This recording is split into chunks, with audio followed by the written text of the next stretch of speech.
Great. Now, to a developing story where Catholics and Christians across the world, nation I should say, and the world continue to mourn the passing away of the head of the Roman Catholic Church who died Monday morning, aged 88. Well, the head of the church in Kenya, Philip Anyolo, has eulogized Jorge Mario Bergoglio, known as Pope Francis, as a humble leader who steered the church through turbulent times. Pope Francis passed away this morning at his official residence in the Vatican after months of illness. Our senior reporter Sharon Momanyi has more.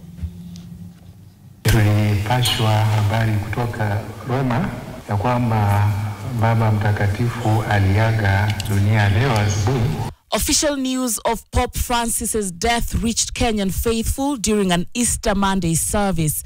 Archbishop Philip Anyolo of Nairobi making the solemn announcement at Christ the King Church in Embakasi, bringing a moment of quiet to a vibrant service. Anyolo says the passing of the Pope is a big blow to the global church. We should be encouraged that he talked very boldly about nature in his document of Laudato Si. And he told us we have to take care of Mother Nature. Archbishop Anyolo remembering the Pope's impactful visit to Kenya in 2015, where he addressed corruption and social justice. He reminded us as Kenyans that we are a lovely people.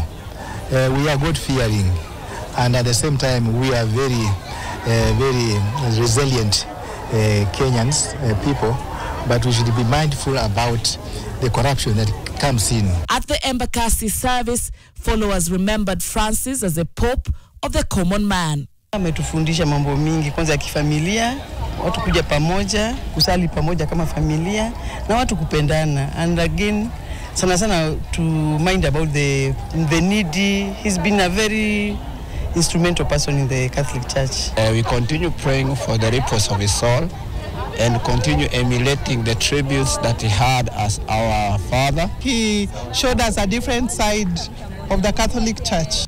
The local tributes coming in the wake of an official announcement of the Pope's passing by the Vatican. His entire life was dedicated to the service of the Lord and his church. He taught us to live the values of the gospel with fidelity, courage, and the universal love, especially in the favor of the poorest and the marginalized. With immense gratitude to his example of a true disciple of the Lord Jesus, we commend the soul of Pope Francis to the infinite, merciful love of the triennial God. The solemn announcement signaling the beginning of a period of mourning for Catholics worldwide. He stewarded so well, but yet here's a biggie too. He taught us at the end by allowing us to watch him die. He taught us that who we are. Pope Francis was hospitalized on February 14th with bronchitis, which worsened into a complex lung infection and double pneumonia. Despite being discharged on March 23rd, his health remained fragile. On Easter Sunday, April 20th, he delivered his message from St. Peter's Basilica and met with U.S. Vice President J.D. Vance.